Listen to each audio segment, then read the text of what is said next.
gopis are saying, Chakshu Raga Pratamam, Chitta Sangascha Sankalpa. When we first saw you, the pratam, the beginning, the very first time we laid our eyes on you, we took a sankalpa. I took a sankalpa in my heart. I must have sangha with this person. Sangha means association, sangha means meeting, sangha means union, and that's called prasanga. Prasanga means the union of the lover and beloved. So sangha, like most Sanskrit words, has many meanings and also many degrees of meaning of the same thing.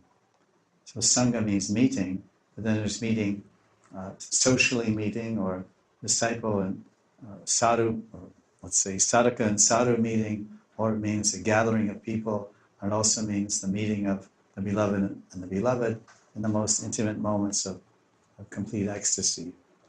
So they took a sankalpa that we want to meet you, we want to associate with you, we want to be your lovers. Chakshu Raga Pratamam Chittasangash Sankalpa. Obviously, learning Brajbhasha or Sanskrit would certainly provide a lot of wonderful experiences. So we can lick the jar of the honey and imagine what it tastes like.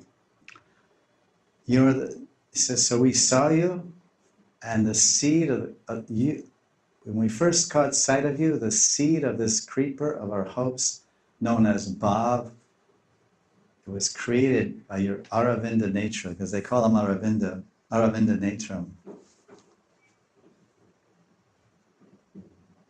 Asham Dritam Chirad Aravinda Netram. So that glance created a seed of desire.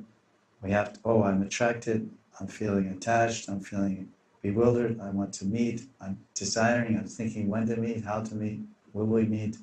So all these things that go into the subsequent experiences of purva rag, or the falling in love.